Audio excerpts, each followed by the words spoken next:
টঙ্গীর শহীদ আহসানুল্লাহ মাস্টার স্টেডিয়ামে এশিয়ান আর্চারির জন্য প্রস্তুত হচ্ছে বাংলাদেশ দলের খেলোয়াড়রা।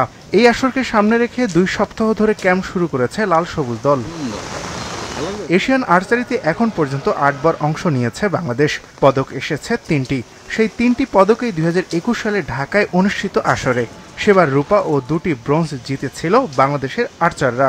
এর আগে 2017 সালেও একবার ঢাকায় হয়েছিল এশিয়ান আর্চারি। সেবার শো আর কোনোবারই পদক আসেনি। তবে এবার পরিসংখ্যান বদলে দিতে চান দলের জার্মান কোচ মার্টিন ফেডরিক। আমাদের প্রস্তুতি ভালো। ঢাকায় চ্যাম্পিয়নশিপে আমরা 3টি পদক পেয়েছিলাম আর ব্যাংককে 0। আমার মনে হয় না 3টা পদক আমাদের জন্য যথেষ্ট। আমি আরো বেশি পদক জিততে চাই। আপনাকে বুঝতে হবে, এশিয়া যারা আর্চারিতে ভালো তারা অলিম্পিক আর বিশ্বকাপে নিয়মিত তাদের দেশের পতাকা ওড়ায়। আমি এই দলটা নিয়ে আশাবাদী। আগে কি হয়েছে ভাবছি না, সামনের দিকে তাকাতে চাই। আগের 3টি পদকেই এসেছিল রিকার্ভ বিভাগে। এবার এই ইভেন্ট নিয়ে আশাবাদী খেলোয়াড়রা। অবশ্যই এটা আমাদের হোম গ্রাউন্ড, আমরা সেটার অ্যাডভান্টেজ নেওয়ার চেষ্টা করব এবং আমরা আমাদের বেস্টটা দিয়ে খেলবো। ইনশাল্লাহ আমরা ভালো কিছু অর্জন করতে পারি যদি আমরা আমাদের সেরাটা দিতে পারি। প্রস্তুতি আলহামদুলিল্লাহ ভালো আছে।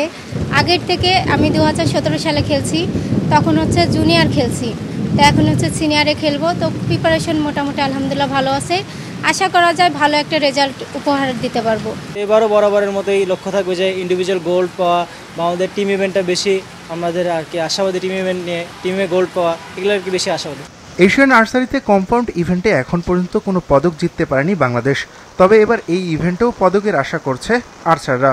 যেহেতু এবার খেলার সুযোগ পাবো, তো চেষ্টাটা অন্যরকম থাকবে। যেহেতু নিজের মাঠে খেলতেছি, সেহেতু চেষ্টা আর অনেক বেশি ভালো থাকবে, যেন দেশকে কিছু দিতে পারে নিজের মাঠের হয়ে। এবার আশাবাদী যে আমাদের কম্পাউন্ড রিকাপ 2 ইভেন্টেই রেজাল্ট আসবে। তো আমরা লক্ষ্য রাখছি যে যাতে আমাদের গতবার যেটা করছি তার থেকে বেটার কিছু করা।